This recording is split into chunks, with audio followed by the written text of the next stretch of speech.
Bir tanrı selamı göndermez oldu.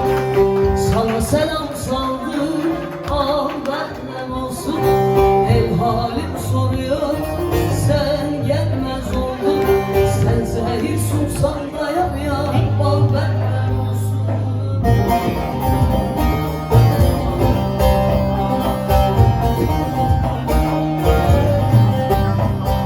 Derdim çoğalıyor yeniden yeni.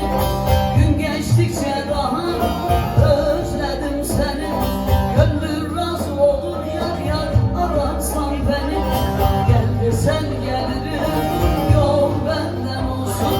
Gel desen gelirim yar yar, yol benden olsun.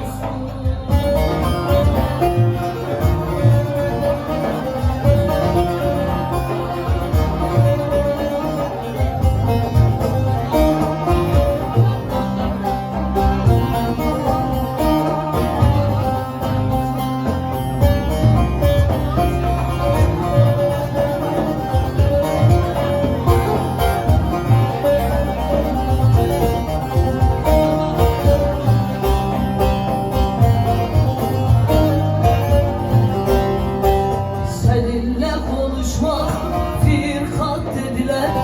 Dertlerin çoğalır